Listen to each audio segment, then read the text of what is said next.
All right, welcome back to another episode of Subpar. Colt, Knost, and Drew Stoltz. It was a very busy week in the world of golf, and we're going to get to it right away. We're going to get zoned in with our friends over at Zoned Nicotine, and nobody was more zoned in than Akshay Bhatia this past week at Bay Hill, picking up his third PGA Tour win of his career, all three in a playoff, by the way.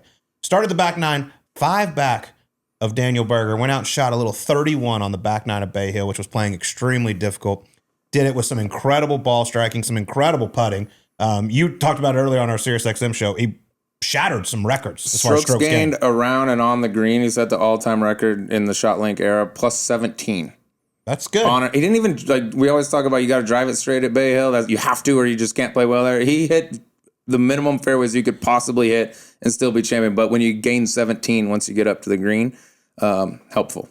So the record for fewest number of fairways hit at Bay Hill by a champion before this was 29 to 42. Akshay hit 18. That's wild. And by the way, that stat at 80% of the golf courses on the PGA Tour doesn't matter. Like, yeah, you don't need to hit fairways to win out here.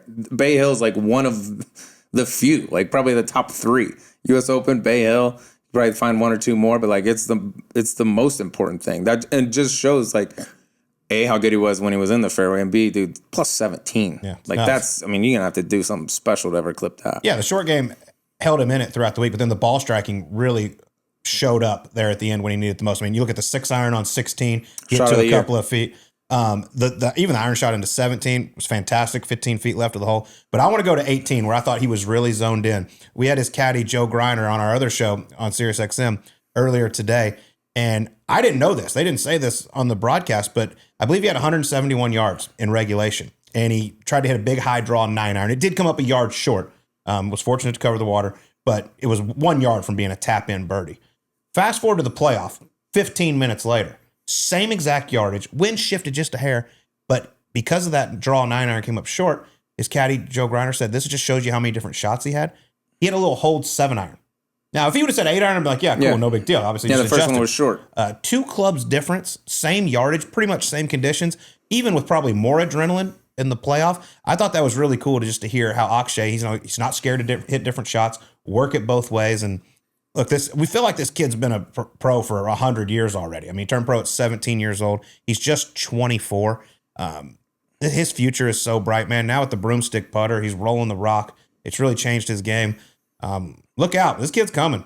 Yeah, I mean, the hardest thing I think to do when you're way under the gun is slow down and like take something off of a shot. That's why you see most guys, like if you're in between clubs, like take the shorter, dude. You got adrenaline. You want to be going at it hard. You don't want to be slowing down. The fact that he hit a 7 on that second one, which I would say he hit it within 5 feet of where he was looking. Like it was the perfect shot, given where Berger was. When he hit it, dude, I was like, you fucking shanked it. Yeah. He shanked it in the middle of the fairway. And then it shows up. I was like, 20 feet from the hole. I was like, that's perfect. What the hell happened? And they got the green and the red on the fairway and the stuff too. I'm kind of like, just let me see it. Let me see it. Like Berger's on 18 and regular. Like it looked like when he hit it, I was like, that's fairway. Then it landed. I was like, maybe not fairway. And then it tells you it's red. It's like I don't know. Takes away the drama. It's like a guy's dribbling. As soon as the ball leaves his fingertips, like good.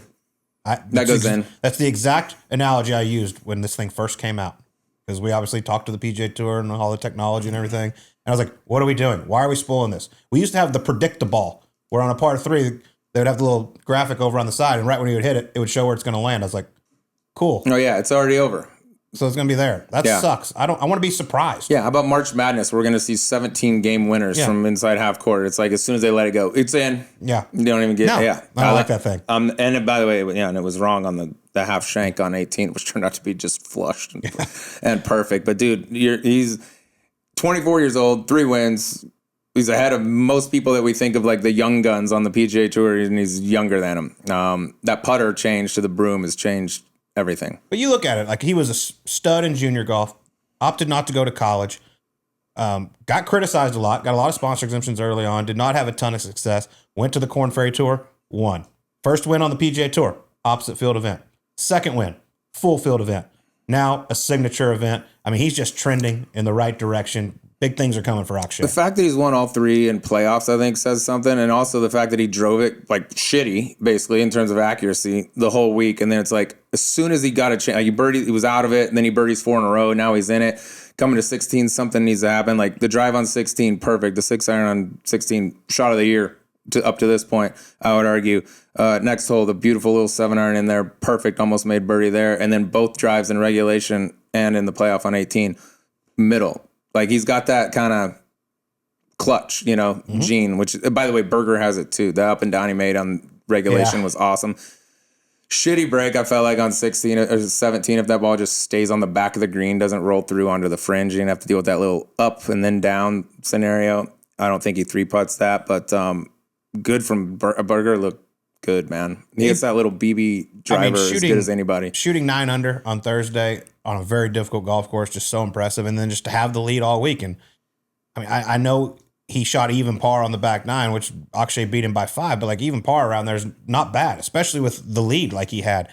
He played really good. I would say he made one bad swing on that back 9.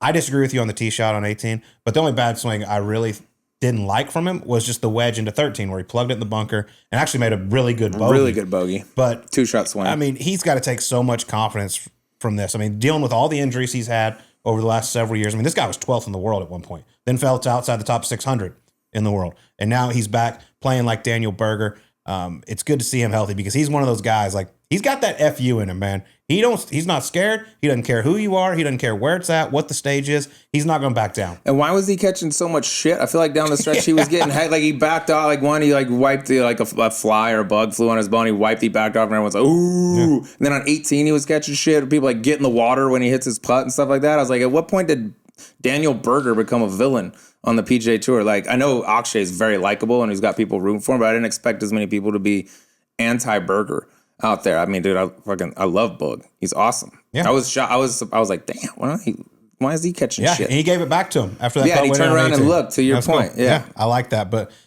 great week for him. Sets up his season really nice going forward. A lot of guys continuing to play good golf. Colin Morikawa, another good week. Cam Young, another good week. And Ludwig showing up. Yeah, Ludwig, finally. T3 for Ludwig. Starting to play some much better golf and heading into a massive week at the Players, which we're going to get to in a little bit with our picks. And I have just been on fire, by the way. Another L this week. Sniffed one. I'm back to back. We're just starting to get hot a little bit. But another young, like Akshay kind of equivalent. Blades Brown damn near did it down in Puerto Rico, too, which was a fun tournament to watch, by the way. Made a triple coming in. Triple coming home, which, just you would never expect it the way he was going around that. But lead on the back 9 on a Sunday at a tour event. Been in contention now twice. In his sponsors exemptions this year. Pretty damn good start. Yeah, solo third for Blades. him. Shout out Blades. And congrats to Ricky Castillo picking up his first win. Yes, it is Castillo. Don't yell at us on Twitter. That's how you say his damn name. Got his first PGA Tour win. Stud out of Florida. That was a huge win for him. Just missed out on keeping his card last year. You remember Max McGreevy made like a 30-footer on 18 at Sea Island to knock him outside the top 100. This win changes everything for him. Gets him in the Players this week. PGA Championship, obviously the exemption for 2 years, which is huge. Also, I want to give some love to Zach Johnson, who is undefeated in his PGA Tour Champions career. Made his debut, won by 4. Boat race. Yeah. He's going to be a problem out there. He's long enough to be like considered long, I think, on that tour, and his like wedge play and putting is still elite. He just doesn't get to do it all that often on the PGA Tour because of how long the courses are. I would say he went from short on the PGA Tour to maybe slightly above average on the PGA Tour Champions. I would be willing to bet he's a decent clip above average. You put that wedge game and that putting out there, good things are going to happen. Congratulations to him. And also Jon Rahm, who ended the winless drought, coming off 4 straight runner-ups on Live Tour, gets the win over in Hong Kong, won by 3. Just no surprise at all. I mean, the guy's one of the best players in the world. No, he's 34th, actually, I believe now. 36th, I think. 36? Yeah. Mid-30s. Either way. He's got potential. I mean, he's just continues to play solid week in and week out. And also, so nice of him to help his boys out, too. They were stuck in Dubai with everything that's going on over there. Got him a jet to make sure they got to Hong Kong and were able to tee it up. Helped out 8 of them. Yeah, that was kind of a scary deal, but super cool for John to just flip that bill. An 11-hour PJ. Staying on Live for a second, did you see? So the 4 aces won. Dustin Johnson, Anthony Kim, Peters, and Dietrich on the team. Did you see the DJ interview afterwards? Hey, DJ, it's been this is the first 4 aces win since 2023. Blah blah blah. Do you remember who was on your team? Your team's changed a lot during that time. Can you recall who was on your team? He goes, sets there for like 6 seconds, like 2023. P. Reed was on there. Sad to see him go. And then he's out there, and the dude's on his team, like Dietrich was like, yeah, dude, who was on your team? I was like, God damn, that's great, because that's not an act at all. Like, you literally can't remember who was on his team 2 years ago, basically, when they won the thing. And I was like, well, if I was Harold Varner or Pat Perez, I'd probably be like, oh, cool, glad I meant so much the squad. Yeah. That's Dustin. It was so good, dude. So good.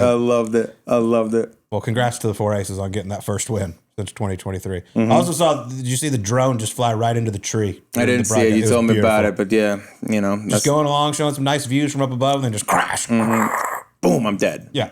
All right, well, let's get to some gambling. Try to make some cash. 2 in a row for you. Back to back ain't cheating. Here you go. You're on this top 20 thing, and I think I'm about to join you right now. Top 20. We got the Players this week. In my opinion, one of the most fun golf courses to watch all year on the PGA Tour. Anyone can win here.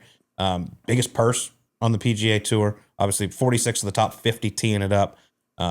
Hopefully, we get a little weather, some wind around there, make this place play extremely tough. I still prefer this in May. I think you get tougher conditions in May. It's like bouncy and firm. Yeah. It's a thinking man's course. And when you add the bounce, like the firmness to it, it's awesome.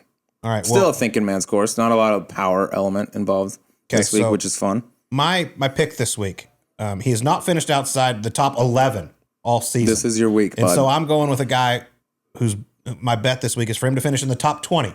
And he had to withdraw last week before he teed off at Bay Hill with an illness. But I expect him to be healthy, ready to go, playing some of the best golf of his life. And you get him plus 210 for a top 20. Give me Jake Knapp. Jake Knapp. Love it. I feel like this is the week you get off the schneid. Once you get one, it just starts to roll. Probably won't lose the rest of the year. Jake Knapp, stand up. All right. I'm going back to the well. I'm going to keep this simple. Last week I was like, Sepp Straka, top 20, plus 185. I love that. He's one of the straightest drivers of the golf ball. He's a great iron player. He's just rock solid. Like, there's not a lot of weaknesses. Maybe not the longest guy on tour, but plenty long to play anywhere. Tried to blow it for me, but was like up in the top 7 for a while and then shot a little 4 over, I think, on his final 9, but still slipped to 13th or 17th. Easy top 20 there. I'm going back to the well at a golf course I think should suit him extremely well. Like I said, power not the biggest deal at this place. He's crazy accurate off the tee and obviously playing well. Give me Sepp Straka at a top 20 plus 210. Back-to-back Sepp Strakas. How about it? All right. I mean, that should be a good little spot for him, and he's playing well. Yeah. And minus that 9, I mean, if he shoots 1 or 2 under on that final 9, he's like, top 5, top 4 maybe. Yeah, he's a stud, man. I love Sepp. A little slim down Sepp Straka, too. Did not give up the love of his life, Diet Coke, though. No, you can't, dude. You got to love something. Love something. We had a little golf this weekend as well. Member. Did not go well for us. Let's just leave it at that. Let's just give a congratulations to Doc Maynard and Felix the Cat, who, by the way, there's 17 flights in the member at West 17 of them. 17 teams advanced to the shootout, little alternate shot shootout. The 16th flight is where your winners came from. We made Bay Hill look like the I mean, it was blowing 30, and the greens were concrete, and probably like they were legit like 13s. They were thumping. And when I saw the shot that you got hit, which is like to the pin, what is it, 55, 60 yards, right? But it slopes away from you, and there's water behind it, and the wind was like helping that way. I was like, dude, you can have 2 guys putting for birding on this hole. And like, I mean, half the people just flew it into the water. That would bounce it in. If you missed it left, you get in the bunker. Can't get up and down. Maynard hit it to 2 feet. Chicken. Hey. Only 1 deuce on the board. That was hard. I was like, I'm kind of glad we didn't win our flight. I don't really want to be hitting this one right now. Doc Maynard's a chiropractor. He's got great hands. Great mitts. Shout out to them. And also, you want to tell them about the Mike Young pre-memorial gin tournament? We lost our self-suck jar. It's right there. I'll fill it up happily. Okay. I got. Congratulations, you won the gin tournament. That doesn't feel authentic or genuine. You and Ben Hayes won the gin tournament. It was awesome. It was awesome. Yeah, I didn't stick around to see it. Come back. Yeah, you were gone quick. It was 9:30 p.m. on a school night. It was the miracle on felt, or we were done playing to 250, down 247 to 102. Had to win to advance. Storming comeback, and then ultimately chicken against Wyndham in the finals. Of course, your son. Beat him like a drum, like a drum, belt to ass. Were y'all really humble? Yeah, we took it well. I mean, yeah, dude, we don't really talk about it. It was kind of expected. 1 seed, I feel like. Duke, Arizona, it's expected. All right, anyways, congrats on the first ever win at the Mike Young pre-memorial. We did not come up with that name, by the way. Forever. But Great win. Hell of a week at Wisbrock for the member. You got a new weapon in your bag. You made some changes to the 3-wood. I do, and it's been extremely helpful. I have a whiteboard in my driver, 73X. It's awesome. It's always been great. I had a similar, the 3-wood model, basically, in my 3-wood for a long time. I just couldn't, like, off the ground especially. I was like, man, I just hit, like, knuckleballs. This thing's hard to hit. Off a tee, I was okay. I recently switched to the blue board, the Diamana blue board, a little lighter and a little softer. Yeah, the Mitsubishi Diamana, and I was like, yeah, give this a chance. Maybe this will make it easier. It's unbelievable. It's night and day how much better I feel with my 3-wood. And I did it a million times this week off the tee. So, like, huge change there. I feel like 3-wood is the hardest thing to get dialed in. Like, you can find one you hit good off the tee, but not off the ground, or vice versa. I feel like I finally got one locked in thanks to Mitsubishi, the Diamana blue board. If you're struggling with the fairway woods or the driver, look for a little shaft change that can make the world, because when you get fit for the right Diamana, you find the center of the face more often, and that equals more distance, control, and tighter dispersion. Go to loveyourdrivermore.com and find the right Diamana for you. I did it, and I'm thrilled. Look how happy I am. Yeah, your 3-wood description kind of reminds me of a buddy of mine, how he talks about marriages. He's like, you find the one you hate the least and go with that one. Yeah, that's a good line. It's damn near impossible to find one that you like all the time. All right, well, let's get to our guest this week. This is a little different one for us, but this is going to be a lot of fun. We got a little guy. He's going anonymous here. We're just going to call him Scott. But I met him a few weeks ago, and he's got this awesome newsletter called Country Club Confidential, which shares some great stories from all these different clubs around the country. And he's kind enough to come on with us and share some of them. Here's our man Scott from Country Club Confidential. All right, folks, we got a little change up coming your way today. And in order to protect the identity of all parties involved, our guest today will remain anonymous, but he's responsible for a publication called Country Club Confidential, which airs out some of the most scandalous stories from private golf clubs around the country. And he's going to share some with us here today. Joining us now, we're going to call him Scott. Scott, if that is your real name, welcome to Subpar. Thanks, guys. Happy to be here. Man, this is fun. I'm looking forward to this. I ran into you a few weeks ago, and you presented me with this awesome magazine that you created, Country Club Confidential, which I learned is obviously it's a newsletter that goes out normally a week. But y'all did do one magazine, and you gave it to me, and I shared some of the stories on our Sirius XM show, and I just thought it was phenomenal. So what better way to get it all out there for the rest of the world to hear than right here on Subpar? Love it. Thanks so much. Yeah, I really appreciate that. And it was really awesome just hearing your feedback on that. So really excited to share these stories with you guys today. Yeah, before we get to the stories, just kind of how did this all come about? So I was, a friend of mine is in the golf business, and he had indicated to me, he knew I had sort of a writing background, and he was interested in starting some sort of a newsletter. The way he described it was he wanted to do, stories in golf. And the way I sort of heard that was, guys telling you about their round, or, just like them telling you about their fantasy football team. It's just like, when is this going to end? We're on 15, we're on 16. So I didn't really get the concept. And then as he explained more what he meant, he was thinking about, just sort of the stories in the card room, right? And the post round stories, or just the club life. And when the name Country Club Confidential kind of came to me, that was when I think it crystallized of what it could be. And initially it was just, are there enough stories, right? There's a few you've heard and this and that, and every club has some. And so the test was that first year. We're 18 months now. And I'll tell you, there are enough stories. I mean, the club I belong to, I think we've already done 6 of them out of the last year and a half. And if that club has 6, and there's thousands across the country and the world, there's plenty out there. So it's been a lot of fun, and it's really been great to, it's been just a great sort of observation of all of these great stories that, if they don't get cataloged or captured, they'll die with the last member that, remembers the story, stops coming to the club, right? So, some of them really live on, but there's a lot of great ones that just, were partially just a vault for these, right? To have a place to put them where they'll always be. Do you reach out to like just clubs across the country and say like, hey, do you have any stories, or how does this all work? No, I haven't had to do that. It's really just been, I get out, I'm a social guy, I get out, play, around town, in this anonymous town that I'm in, but it's a large city. And there's a lot of people, it's really funny. I'll tell some people, hey, I'm doing this thing. It's stories on the golf. I don't really have any, right? And then I might tell them one or two, like we're going to go through today. And then next thing you know, they're like, oh, that reminds me of this one. And then I get some great story out of them, right? So it's just, there's, you'll see as we go through this, but there's a lot of, it's just, you put a bunch of people in a club, say 300-400 people, a lot of type A's, a lot of, some of them inherited the money, some of them made it. You're going to have friction, and you're going to get stories out of that. It's just like any, if you're writing a TV show or something, you want to create conflict. Well, these clubs have a natural conflict built in. So the stories write themselves in a lot of ways. Yeah, there's a million of them. We're going to get into some wild ones. Then at the end, we'll let you, if there's a way to like share stories that some of our listeners have, because everybody's got at least like one or two, and like for you to kind of crowdsource it and get more stuff. I'm sure there's some good ones out there, but let's launch into some of the ones you got. We'll start with the first one you ever sent out pre-COVID. It was a little like preview program for prospective clubs at a private club, and then like a con man kind of jumping into action and taking advantage. Yeah. So that one was the first story we sent out. The story comes from pre-COVID. So it was at a time when this particular club had a preview program. And so, before every club had a waiting list, they had different clubs were trying to find different ways to kind of incentivize members, right? So in this particular case, they had a program where you could sort of test drive the club for 2 months, right? So you can come in and this, sort of like the equity club model.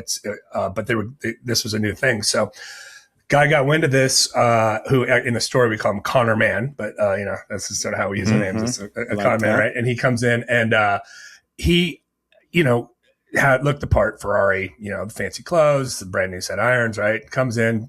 Of course, he's a personable guy, makes a bunch of friends right away, playing in some cash games, goes in the card room, playing gin, this and that. And, at that time, of course, like the equity members, they can go and get cash against their account, right? Like, I got to pay off a few bets, just, give me $1,000 cash or whatever it is, right? They were doing that for this preview, so I don't know why, but they were. And so he was, exploiting that. He was expensive dinners, just running up huge tab, making sure to tip the staff really well. So no one really thought much of it. And then of course, month one comes around and he had an ACH problem with his account. So, the bill was a little late getting paid, but, kind of just talked his way through that. By the time month two comes around for the preview, and the preview program ends, he's in the wind and, left the bill about 20 grand behind, and fake social, fake, address, all of it. And so, they, of course, this club corrected their errors there. They instituted a background check that they probably should have done initially, and no longer let previews, if they even have previews anymore, pull cash out of their account for obvious reasons. So anyways, a bit of a learning lesson for that club. And a little postscript to that, I had heard through the grapevine that he had done that at a couple other clubs around the people that knew his name and knew who he was. He managed to pull that off a couple more times. So I don't know where he is today. I think he's sitting right next to me. It may be. I didn't know that was a thing you could do, but it sounds like a hell of a good plan. You got to kind of respect it a little bit to some degree. Wow. The guy figured out a loophole. So anyways, there's a few more of those to come, but no more previewing memberships. Yeah. Either you're in or you're out. Yeah. You're in or you're out. Well, post-COVID, it's no real need, I think, with all these wait lists. But yeah. Well, one place that you definitely aren't allowed to just do a little preview membership of is obviously Cypress Point, one of the most iconic golf courses in all the world. We've been lucky enough to play it. But a rather interesting story out there, because for those that don't know, you can actually play unaccompanied at Cypress Point as long as a member signs you up. Correct. And so in this case, this came from being at a club and, hanging out post drinks, talking, and somehow Cypress came up, and a group of older guys at the table. And, someone asked, it might have been me, that, has anyone here ever played there? And one gentleman says, "Oh, sure, I played." He's like, "I played a couple times. Both times I was a guest of a dead guy." So of course that's do tell. So this one we called Heaven's Guest. It was the way this story goes is back in the, this doesn't say much, but it's in the Los Angeles area is where this guy was a member. And he's a bond trader. And he was, apparently stingy with his membership. He had a membership up there, but he never took clients out. He just used it for himself. Right. But the company was paying the dues. So this being the 80s, him being a bond trader, probably living a bit of a hard life and, possible some other reasons that he kicked the bucket early. He ends up having a heart attack and dropping dead. Well, at some point, the company realized, probably when that first bill came, we can either notify the club that he's gone, or we can continue to pay his bills and see how long we can pull this off. So they had the oldest guy in the office call up and say, "Oh, this is Bill," or whatever his name was. And I can't make it up, but I got a couple guests I want to send up there. So they start sending up their clients, just people that they want to kind of wine and dine a little, send them up there to Cypress unaccompanied. So they go up and play around. And I think, so the guy told me, he went up twice. He's like, all the guys in our office, we all got to go out there, have a great time. And it was always just taken care of. So lo and behold, they said it went on about 2 years, and then the club hadn't seen old Bill or whatever his name was. So they decide to, call his house, check in on him. And of course, his wife answers and says he's been gone for 2 years. Oh my God. The jig was up at that point in time. But all the way till then, I mean, it's a great story because, what could the club do? I mean, if it was modern day, of course, there's no way you get away with that. But that's the beauty of pre-cell phone and, GPS and whatnot. So anyway, yeah, that was a great story directly from a source who lived it. So God bless him. And of all places, ballsy to do at of Cypress. all places. Yeah. I mean, you figure you're the company, like, what do you have to lose? None of their other employees, I don't think, were members up there. And it's like, why not pull this off as long as you can, right? So anyway, yeah, once the jig was up, obviously they were notified that they no longer had the membership.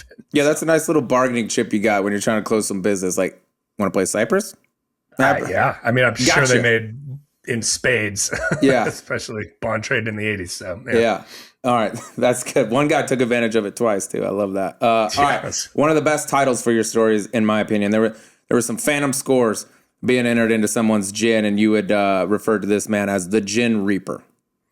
Yes. So this one this is probably the most specific story I think that we have just in the craziness of it. So there was a guy, and I can mention, I mean, this is a club where I'm at. So I mentioned it was somewhere from the club I'm at. So one day I'm driving out to the range and this guy pulls up. He's like, "Hey, I got a story for your newsletter." I'm like, "Great. What is it?" He's like, "Well, I don't know. It's not over yet." I'm like, "What?" So proceeds to tell me kind of a little bit of your setup there. He's like, "Yeah, someone's been entering, he's a 16 or something, 72 from the blacks, right, for me. And every couple weeks, another score would just show up. And to the point where, it's getting irritating, of course, because you had to go to the pro shop and they had to back it out. And if he's playing a tournament or he's playing a match with his buddies, I got to go and try to figure out what was really next. So anyway, it just kept going on. And, in the card room, of course, is guys, there's a little pool going, trying to bet, like, all right, who is it, right? And he's just like, "Guys, this isn't funny anymore, knock it off." So no one knew, but they had a little pool going on who was doing it, why were they doing it. There was, certain suspects. Everyone that had ever kind of got anything with them was, instantly sort of thought that might be them.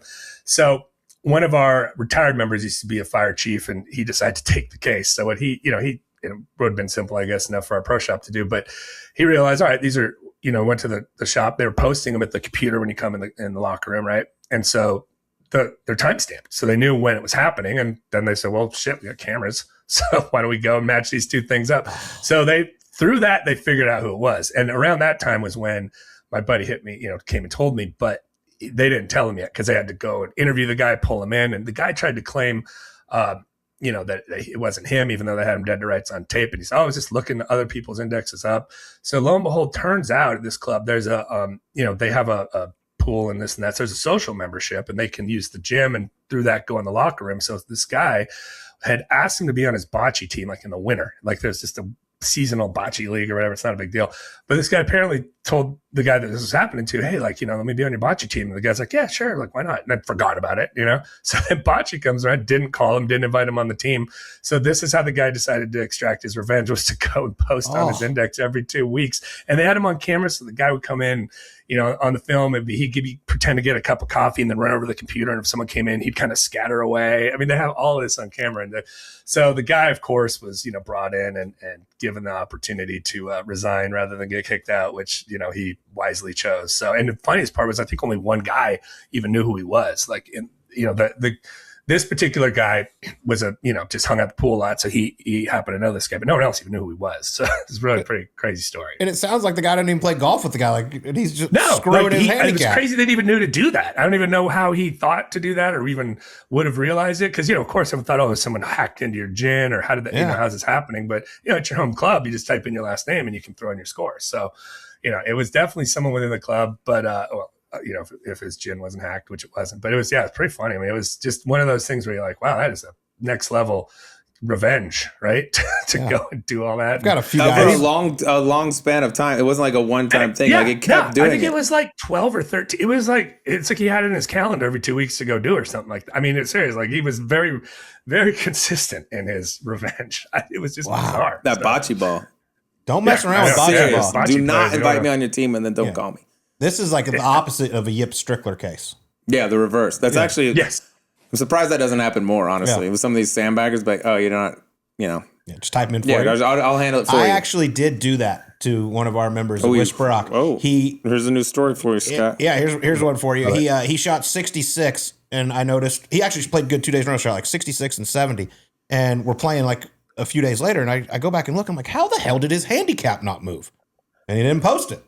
And so I went to the shop and was like, hey, this guy, by the way, 66, 70, type it in. And the shop typed it in for him. And he got so mad at me. He was like, dude, I'm going to this tournament out somewhere in next week. He's like, I just didn't want, I was going to type him in after. I'm like, you are scum.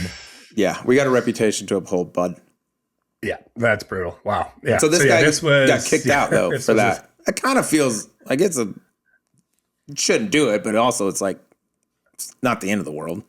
Nah, getting kicked out. Throwing in some phantom scores. Yeah, getting kicked out is pretty serious. Getting kicked out is, yeah. You got to be a real ass to get kicked out. It was the sinister nature of it. Yeah, it was because it was so intentional. Because if it happened once, maybe it's a joke. But I mean, if you're going and then it turns out it's for revenge, that's a different story. So. Yeah, and then the lying about it probably too. Yeah. Whoops. Yeah. All right. That is also probably one of our favorite.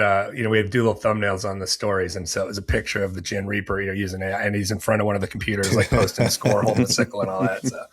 That's sick. The like Grim Reaper. Sorry. We probably just gave a bunch of people ideas. Oh, yeah. There's so many leading up to their members. They're going to start just hammering. Well, they are fun betting pools. I will say, if that does happen elsewhere and you do form a betting pool, make sure you have a field bet, because we did not have that. So all the money was returned. Gotcha. All right, you got to have a field bet. Could be just someone's grandpa you never would suspect. So you got to have that field bet out there. It's fair. All right, before we get back to Scott, we all know real change doesn't come from some big, flashy moment. It comes from the routines you commit to. It's the small things you do every day that quietly add up over time. That's the idea behind Nutrafol. It's built around a simple, consistent approach to hair health that works from within and delivers visible results over time, not overnight. Nutrafol is the #1 dermatologist-recommended hair growth supplement brand, and it's the #1 hair growth supplement brand personally used by dermatologists. Adding Nutrafol to your daily routine is easy. Order online, no prescription needed, with automated deliveries and free shipping to keep you on track. Plus, with a Nutrafol subscription, you can save up to 20% and get added perks like a free Headspace membership to support your hair health journey. Let your hair become one less thing taking up space in your head and see thicker, stronger, faster growing hair with less shedding in just 3 to 6 months with Nutrafol. For a limited time, Nutrafol is offering our listeners $10 off your first month subscription and free shipping when you visit Nutrafol.com and enter promo code SUBPAR. That's Nutrafol.com, spelled Nutrafol.com, promo code SUBPAR. Now, back to Scott. Our next one, all right. I mean, I think Cart Girls just alone could just write so many stories about how creepy ass members hit on them and all this and everything. So let's get to one of your favorite Cart Girl stories. Yeah. So this one, Revenge of the Cart Girl. So this one came to me from a head pro who had been at a club, and he'd seen multiple. He's like, I've had multiple members, like not only date, but even marry Cart Girls. Right. But this is the one that took the cake. So this is California story. And that matters later in the story. So guy's kind of bored with his wife, whatever, just starts flirting with a Cart Girl, kind of take a shot, and she starts flirting back, and so one thing leads to another. He ends up seeing her, and then decides, you know what, I'm gonna leave my wife and I'm gonna live with the Cart Girl. So wife keeps the house, gets the half the money, all that happens in California, right? So he decides that's worth it, shacks up with her, and then of course through this process she becomes a member of the club, right? Because he then marries her, at her request. So they get married. So now she's a member at the club. So she's not the Cart Girl anymore. And so she of course goes out, and now that she's all the members, to your point, that were kind of coming on to her creepily, whatever, she's now extracting revenge as like a socialite member all of a sudden, talking to the wives and chatting them up and saying, oh yeah, your husband used to say this and this and this, just causing all kinds of problems for this guy. So of course the marriage isn't going so great, and whatever was happening leading up to it stopped happening in the bedroom after. And so this guy is not even getting what he signed up for. And then lo and behold, she ends up serving him and citing Aaron's irreconcilable differences and, giving him papers. So he ends up getting divorced. And then through the process of the divorce, she ends up keeping the membership. So he ends up out of his own club. And now he's got 2 divorces. And I think word was that like he got hit again on some of the, I think she stayed married just long enough to be able to go after him for not alimony, but or just some sort of, other part of his, whatever he had left. So, I mean, this guy just cut his net worth in half and then damn near did it again, all just, chasing a cart girl. So it's a bit of a cautionary tale, like just, tip them nicely and say hi and get your drink and move on. Those evil cart girls. Damn, that's a crafty one. You got to watch out. Some of them are there for that reason. I mean, shoot, if I was, looking to climb up the ladder a little, if I was a cart girl, it wouldn't be a bad place to go and try to find yourself someone you can,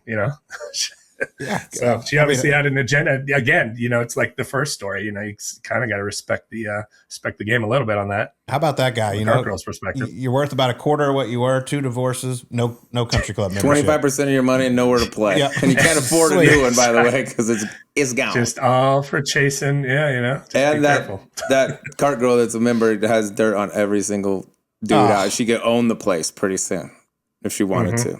God, I mean, hell of a scheme. And again, that was from the head pro. So I mean, he had the full oversight. You get to see it from all angles. It was great. A great story. Oh, if you're like a young, attractive college girl, like cart girl is a fantastic job. Yeah, you go out there, you're around a bunch of men. They're all going to love you. They're all probably going to hit on you. Probably think they're real cool and tip you more. Great gig. And then you get to be a member a few years later. If you play your cards right. Yeah. You play your cards right. Exactly. All right, moving on. We get it. There's a lot of these like kind of hole-in-one stories that go around. There's a ton from the charity golf world and things like that. But give us the story about what you call the worst hole-in-one ever. Another early story. This one, there's versions of this I've heard. So I mean, this is kind of almost like golf lore, but the way we sort of wrote it up was, about a guy. They're playing a match, right? It's a club match, and this is when, it's just sort of 2-man match play, you're turning in, it's a championship score and all that. So it's an uphill par 3. They both hit their shots. Our guy thinks he maybe hit a little thin. He's like, wasn't sure. So they get up there and there's a bunker back behind the green. And then behind that's death, like forest or whatever. It's just your ball's gone. Right. So he goes up, see one ball on the green, which is an opponent, doesn't see his. So he decides, goes back to the bunker, and of course, all of a sudden he's like, oh, found it. Got my ball right here. Guy's like, all right, great. Go ahead. So guy takes great bunker shot, shoots it up, rolls it up close to the cup. The other guy says, nice shot, goes over to scoop it and give the putt, and looks down on in the hole. And there's another identical golf ball with his own same exact dots and everything on it. So the guy made a hole in one, but of course didn't know it. And, goes to hit that shot, clearly dropped the ball. So this guy gets reported immediately by his opponent. And so the club took the step of going ahead, and there's a lot of these tend to end with people getting kicked out of the club, depending on the story. But yeah, he ends up getting ostracized from the club, and word got around other clubs in town what he did. And so, the guy was in our story, just last seen playing a local muni under an assumed name. But our little moral of that story is always check the cup before you go dropping a fake ball to hit a shot in a match. What a scumbag. Especially on a blind par 3. Like, probably hit it pretty good. It was kind of tracking. Maybe we just, right? Yeah, just check. Most people cheat and put their ball in the hole and be like, I made it, when they didn't. This dude did the opposite. I hope he still had to pay for drinks too. Hey, it doesn't count as an actual hole-in-one because he lost the hole and is cheating, and also a few grand on your tab. Yeah. For the boys. Have you heard about the kid at Q School this past year? This guy, Ryan French, who does Monday Q Info, reports on all these wild stories. But he had a cheating one where this guy, everyone he played with knew he was cheating and like dropping balls everywhere. And on one was a blind par 4, and he hit his shot and he gets up there before everybody else. He's like, oh, guys, I made it, and picks it up out of the hole. And then some of the officials later on after the tournament go out and they find several of these golf balls that he actually hit into the shit and would always say they were fine. It did not end well. Give him a few years, Scotty. He'll have some stories from the member guests. I don't think his pro career is going to shape out the way he's looking for. He'll give you some more ammo here in a couple years. Well, hopefully he learns not to put, custom dots on his ball. That's when you just play straight up Titleist 1, no dots, no nothing. Just, I mean, if you're putting your name on it, that's insane. He did it like over and over. Yeah, it was like double eagles and hole-in-ones, and just anytime there was a blind hole, the dude was holing it out. But apparently. He had like a tailor-made like 32 with a purple line, and they just found like 3 or 4 of them lying around the golf course afterwards. Yeah, with his name on it. And he's like, yeah, those aren't mine. No, dude. Those were there. Although it's almost presidential, I mean, so yeah, as we've all seen the caddy drop. This is a great one for you, actually. So course down in Florida, since these things come to mind, this is how these stories I think get going. Course down in Florida, the owner of the club, one of his big pet peeves was he hated broken tees on the tee box. Okay, he's like, there's a little bucket, you put them in there, you don't leave any tees in the ground. He thought that just looked terrible. Well, these two members at the club get into it, have an altercation. They don't like each other. So the other member, just say it's me and Sleaze. I don't like Sleaze, so I go get a bunch of tees made that say Drew Stoltz on them, and I just break them and leave them on the tee. That's and the owner's like goes to Drew and he's like, dude, what the fuck? Like, you know my rule. Like, I hate this and all this. He's like, what are you talking about? He's like, I don't have any tees with my name on it. Custom tees. I was like, that is good. Amazing. Yeah, that is good. See, that's, I mean, you gotta love like a good revenge story. Just the fact that he took time and how they do so premeditated. Like, you got to go online, order the tees, have them wait for them, have them come, break a ton of them up, and go scatter them all over all the tee boxes. That's good. That's hey, tip of the cap. I like it. Right. All right. Well, let's go to another hole-in-one story, or as you like to call it, hole-in-none. This one, so wonderful segue with what you're telling me, that Q school story, but this is taking it to just an entirely different level. So this one was down the south. It was one of our guys that's from down there, just he had a few great ones. And so this was where these guys were going around and they'd find a charity tournament and sign up late, right? So they wait on these Monday charity tournaments, and if it had any kind of hole-in-one prize, 10 grand, 20 grand, whatever, win a car, all that. So they would go and they'd make sure to get two groups. So there's 8 of them. So they'd just say, oh, we're all buddies. We want to be together, right? Red flag number 1. So they would, they'd go out, and then the first group would go play the hole, start, of a par 3, whatever the prize was, and then start chatting up the, this before cameras everywhere and all that, right? So they'd start chatting up the spotters, and then the group behind them would start jumping up and down, celebrate. Oh, like, we made a hole-in-one, right? So spotters like, oh, what? And then they'd come walking up, and there in the cup would be the ball. Well, it was their group ahead had put a ball marked, same as the guy that they already premeditated who was going to hit the shot. And they'd say, look, it's in the hole. I mean, come on. That's obviously, it's his ball. They're all saw it. Sorry. And spotters are just too embarrassed to really admit they didn't see it and go, oh, yeah, we saw it. So they're paying out the prizes. So they got away with this for a while. So what ended up happening was the insurance company, of course, are paying out on these. Usually they're pretty regional. It just word was getting out. Like, there's been an awful lot of these going on. So they start putting 2 and 2 together, and then realizing it's these same guys. Like, these names are all matching. Someone actually was on the case. So they go and wait for them, kind of lay low to catch them in the act. So they get them they find when they signed up, and then they go and they see the whole thing. And all right, you know what? I got to take that back, because one thing that happened before that. One of the spotters is a guy from the club, just volunteering. And he noticed, he's like, you know what? Because they were getting a little suspicious. The guy, if you make a hole-in-one 9 times out of 10, probably 10 times out of 10, you want to go see your divot. Like, where'd my ball land, right?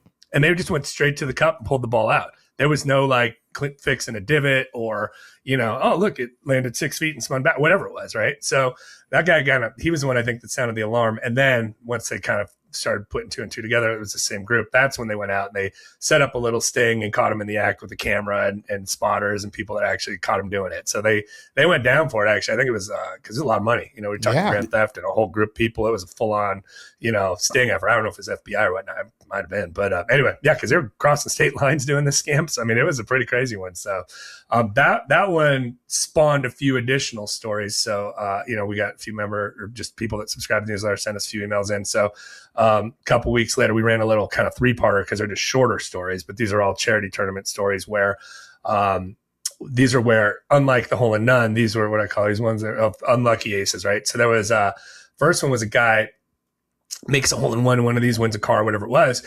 but he had borrowed his partner's, he lost his 7-iron or something like that, so he borrowed his partner's 7-iron, makes a shot, right? Now, if he just keeps his mouth shut, he gets a car, everything else. Somehow he's just, after around drinks or whatever, celebrating the whole thing. I want to call that. He goes and blurts out, craziest part is I borrowed my friend's 7-iron. It wasn't even my ball. Well, someone who was from the insurance company, whoever, overheard that. And they went ahead and went to the fine print on that. And he did not win the car. It did not count. That's illegal. There's so much little bullshit in those things, dude. That happens. There's a lot of like these giveaway hole-in-one holes where it ends up not paying out. I know like a few of them off top. Damn. Yeah. Well, because there must be, because Drew, I'd love to hear yours. Because the other two were, there was another one that happened. This one I knew a guy that was actually in this group where they hit a hole-in-one on one of these holes, but the spotters got into the bathroom, didn't see it, even though everyone else in the group saw it and was witnessed it. They were refusing to pay it out. So. But, and again, it happened. There was everything was the right club, all that. So he ended up suing him and, trying to recover it. I think he got a few grand. I don't even know if it probably cost more to sue him, but, it was more principle at a certain point. So sued him and got some sort of payout, but it wasn't the full payout. And So that one, and then the only other one was a wrong tee box. It was, you know how they put those little signs and the little, sponsors of the hole and this and that. And whoever the group just went over to the wrong tee box and they made the hole in one, but someone was spotted or someone, I don't know if they were standing by the car, they were pointed out, oh, that was the wrong tee box. So they didn't pay that out either. So it was crazy. So Drew, if you got any more, I'd love to hear I've heard of a couple of them. One was close to my hometown where I grew up, so I heard about it. There was a hole-in-one hole, and it was like a local car dealer giving away, I think it was a Cadillac, like a nice car, right? And the hole is like 150 yards or something. Guy gets up, one of the groups hoops it. Back right, they always put the hardest pin placements, right, so no one makes it. This guy hoops it. They go crazy, freak out, win a car, great, all this type of stuff. Well, the insurance, the way it works is like if I'm giving the car away, I get insurance on the thing, right? And it's like, all right, I insure it from 0 to 150 yards. Like that's my range. Like there's always these little ranges. So the yardage matters like big time. But so when they set it up, they thought the pin was going to be in one place. The pin was in a different place, or the tee boxes was 1 yard back or something. So they had it to 150. It ended up being like 151 or 152 yard shot. And they're like, you're not insured outside 150 yards, bud. Outside. Yeah. It was it was just outside the it was just like, yardage. whether it was longer or shorter, whatever it was like the pin placement changed from where they thought it was going to be when they insured it.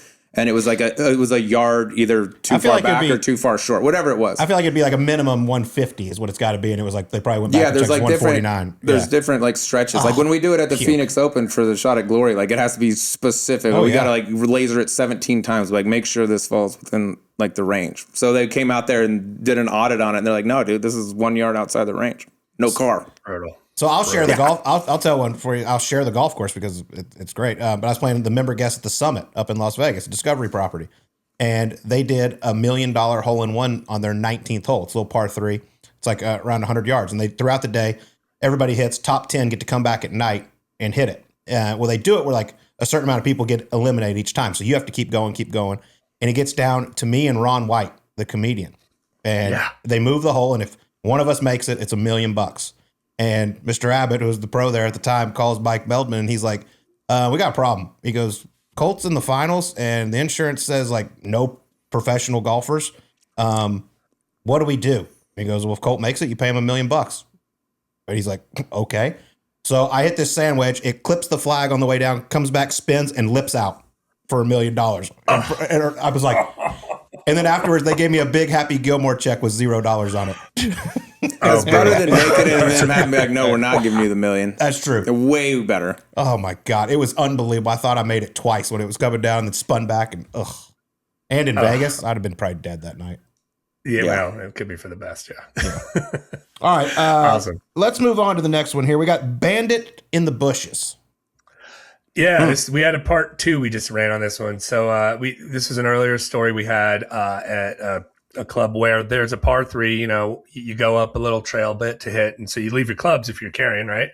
You just leave them down at the base. And it was a situation where there was a few groups came through and later in the round realized that they had some items missing from their bag.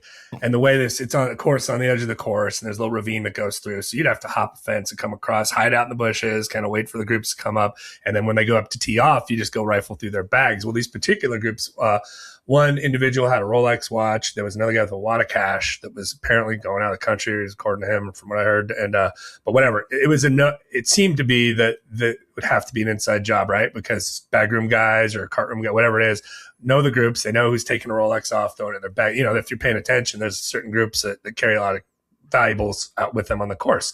So it ended up happening. I think it was over Thanksgiving a few years back. So a little while, and everyone's heard about it, whatever. It happened again about a month or 2 later. So, from there, they trimmed all the bushes and made some changes to it. So there's nowhere to hide anymore, but never found out who did it. Never, there was never anyone arrested or caught for it. So that was one where it was sort of and I think in the story I should mention, I mean, it was in LA. I think we joked that it was in George Gascon's LA. So they didn't go after anyone for those types of crimes back then. But then another story came to us that was a desert course. And this one is known to have a lot of big money games on this particular course where it's cash payout. There's no Venmos. You bring a big chunk of cash and you pay whatever you lose. And, these are, 4-figure, sometimes 5-figure payouts right at the end of the round. So in this case, similar thing. There was a hole around the outskirts of the course where you could kind of hide out in a little area and hop a fence and come over and just rifle through the bags. So in this particular instance, the club was certain it was an inside job. And so they gave everyone an opportunity, to admit that they had done this. And, when no one stepped forward or said anything, they said, all right, well, you're all fired. Just back up. I mean, this is Palm Springs. You hire people there. There's hundreds of golf courses. You can replace everyone overnight.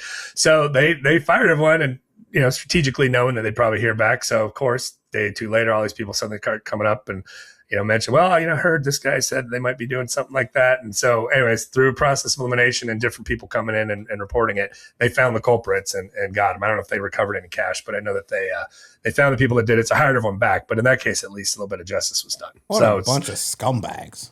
Yeah, I've heard sometimes those games where it's all big cash. Like there's one in Palm Springs. This is a bunch of years back now. There was a certain game at a certain club, big cash.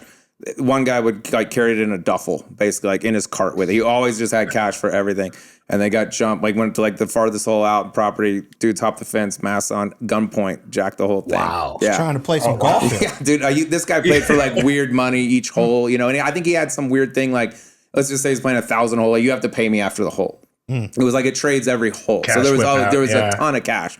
Yeah, exactly. And these dudes hopped over with masks and guns, and I'm sure they got them. I mean, dude, it has to be an inside job at that point. Yeah, but that's wild. Actually, that's one we don't have on the list today, but there's an interesting one about it was called the Trafficking Jam, and it was involved cartel members at a border course that had a big just had a match. They basically went and said, hey, we're playing today. And they're okay. And so then these vans pulled up at the end of the match. Just big duffel bags were just thrown into the other. And, they shook hands and went on their way. And it was it was apparently a gentleman's game. But, we had that one from a head pro, too. It was crazy. So anyway. Damn. Sorry, didn't mean to digress. But that's a wild We're one. in for all cartel stories for future reference, by the way. Or I am at least. Let's go to the next one here, Scotty. Top 50 clubs. That's a different level of golf clubs. Normally pretty buttoned up operationally, but you found a member of one of these elite clubs that was hustling a little scheme to make cash. You called him the Country Club Scalper. The Country Club Scalper. So this was, again, I didn't know the member, but I heard the story. So this is, most of these clubs have very specific bylaws. This particular one, you're not even allowed to, if you go play as a guest, you're not allowed to give cash to your host. You can tip the caddy, you can do other things, but they're not even allowed to accept cash as payment for the round, right? So very specific rules, very well known to all the members. In this particular instance, there was a guy who realized that he had something valuable, a very difficult invite. So what he did was put word out and had, we're talking pagers and answering machines. So there was a number. If you knew it or found out about it, you can call it. And you could say, I want to play this club and I want to, get out with me and 2-3 guests, whatever. You'd get a phone call back and it would say, okay, here's, the story, your name, whatever your name is. We did business together here, there, put together a whole thing. And he would just sell it for maybe, I don't even know, $500,000 a head, whatever it is. And then bring them out and have a whole backstory of this is my friend so-and-so from, whatever, and blah, blah, blah. So it wasn't that the guy got in trouble for that anyone suspected him, but of course people talk. I mean, that was where he made the mistake, was people start telling their friend, man, I got to play this club and I went out there and I said this. Well, somehow that word got back to that club. And so once they figured it out, they started kind of doing their own little investigation to figure out who it was. And then, they put a little mole out there to go and get word and get the number. So what they did was they had someone, not a member, call the number, who's basically an undercover in a way, and then go out for the round, play the round with the guy. And then they went ahead and let the guy who did it, they're like, we'll let you play the whole round. But then at the end of 18, there's your president and board and everyone right there just to call him on it. Yeah. And they nailed him right then and there. And you got what is now a very, very high 6-figure membership. The guy was out just like that. And so whatever he made off of that, and I'm sure he covered his dues and stuff like that, but man, it wasn't worth it. So, pretty wild. That was a crazy story. So I've heard of that. I've heard of guys doing that, upcharging the guest fee a little bit. Yeah, it's $250 to play here. You tell your boy, what's it called? $500. Yeah. Don't about that's even that worse, dude ain't joining another elite club. I can tell you that too. No. So that was, and again, that's another one of those where you probably couldn't pull that off today, but just having a beeper and a phone number with an answering machine, a lot of stuff you could have got away with. Seems like a lot of effort. Anymore. It does. Yeah. I mean, especially and whatever he did to get to where he was in life. Yeah. Hustler's going to hustle. I don't know. If you're a member here, I mean, you got some money, obviously. It's a rather exclusive place. It sounds like upper 6 figures to join. I mean, you don't need a few extra $100 here and there. It sounds like. Maybe I'm wrong. Yeah, I don't know. Or maybe just had a pipeline. I think it was a few extra $100. He was charging premium price. He somehow found a market that would pay it, but still, it didn't make any sense. Get to play a lot of golf too. All right. Our last one we're going to get to today. I know there's a million of these we can get to, but the last one we're going to get to today is the secret member. Yeah. So this one is a good example of a story where, because some of these, of course, because we write them into a story in the email, we've got to take a little creative license with them or just do what we can do. So this one's great. So it's club, San Francisco area, kind of do the math. There's, it's of those elites up there. One of those clubs, and a guy was a 40-year member. He was a past president of the club. And apparently this club, back when this happened, I don't know if they still do this, but they cleared out the locker, went to his locker, cleared out, got all his effects, boxed it up real nice, went to his house and gave it to his wife and said, here, your husband, he's great for the club. And his wife just looks at him, and her response is, my husband was never a member at this club. I almost said the name, but my husband's never a member there. And they're just like, what? Like, what do you mean? Like, this guy there's keeping secrets from your wife, right? And then there's this. I don't know how this guy, 40 years past president, not even just just, hey, honey, I'm skipping out to go play. I mean, I don't know how, I don't know any of the backstory of that. So that was the story I was given. And then, the way we wrote it up, I'm like, I don't know how am I going to make this a story. So anyways, I made it more about the aftermath of when the club came back to the club and said, hey, this guy, what? That's insane. And then, then he becomes a bit of a legend, right? Because it's just I tell my wife everything. I don't tell my wife, this guy, he's a whole nother level. So anyway, that one was, that's just kind of insane. But, and who knows why? I don't know. He just needed a place for himself, I guess, right? Didn't want to catch any shit about how much it costs. Yeah. Yeah, a little slush fund. I get it. I'm not saying I don't get it. I'm impressed by it. Again, a lot of these, we respect some of them are shady, but you got to respect some angle on it. This one's something else. So, that's I don't know. That one we did fairly recently, but it was pretty crazy. I think I could 40 years. I could get away with that. I think you can. I don't think Natalie would have a freaking clue if I told her, hey, I'm a member at 12 clubs. She'd be like, oh, okay, okay, great, really? No, that's nice. You have a lot of golf shirts. Yeah, I figured she would have no clue. Yeah, this dude's got to have just a million shirts with a logo on it. I got a lot of buddies out there. Go out there quite a bit. That's awesome. That's pretty good when he's actually president of the club. Yeah, the wife's like, no, dude, never. Never remember there. That's the part. Yeah, one thing to be a member, but to be a past president is something else. I mean, that's normally there's some functions involved and stuff. Yeah, then you're gone for date. You play member. What are you doing all day? And maybe he's a member at another place that she knew about and just didn't want to tell her that he joined another one. I don't know, but you got to kind of give the man some credit on that. 40 years is a long run. That's awesome. Well, Scott, this has been fantastic. Tell the people at home, if they want to sign up for the newsletter and everything, how they can do that. Yeah, we'd love it. It's free. It's every Thursday we send out a story. So you can go to ccconfidential.vip, or easier, you're probably in the car right now, just Google Country Club Confidential. Easy enough to remember. You'll find us. You can go sign up right on our website. And we'd love to have more of you. If you have a story or anything you want to submit, there's a link on the site where you can do that. We love getting those. It makes it a little easier for me, not have to go and chase stories out there and talk to everyone. But I mean, it's been great. We've had it's all been organic so far as far as what we've grown to, but it's just really been a fun ride so far, and excited to see where it goes. You'll get some from our listeners, I'm sure, and you'll get some. We might think of a few here or there and fire them off to you. So I don't think you'll have any trouble filling out your quota. The tea breaking one is nice.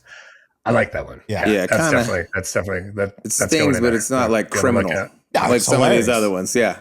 You almost have to give respect to that guy too. Like, damn, he got me. Yeah, it was a good play. Subtle. Yeah, subtle. It's great. That one's probably well, if we get, this is great for your listeners. You got a similar tea breaking story. We can tie that into a little 3 stories in one, where it's country club revenge, right? Just these little elements of, if anything you've heard where someone did something insane like that to get revenge on a guy, those are fun, because that feels like it would be a good way to do that. So it's beautiful. Well, these are good ones, Scott. I love these. Yeah, keep up the great work, man. Everybody go check that out, and we'll be in touch. We'll do this again.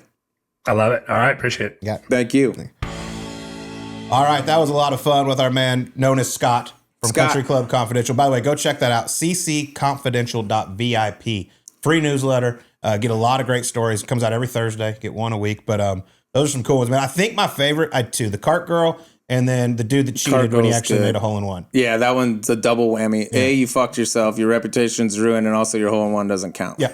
All of it. All of the above. And we're counting on our listeners, I know everybody's got at least a few. And once you start telling them, I feel like they start to like spark up. But anyways, if you got a good one, share it with them, because this is exactly what they're looking for. And everybody will remain anonymous, of course. Got to protect those identities. Yeah, but thanks for joining us. That was a lot of fun. I'm going to go break a bunch of tees and put your name on them. Like, Greg, look at this shit. It's a good story. It's disrespectful to the track. By the way, next week's episode, we got basically the match of the year coming up Thursday.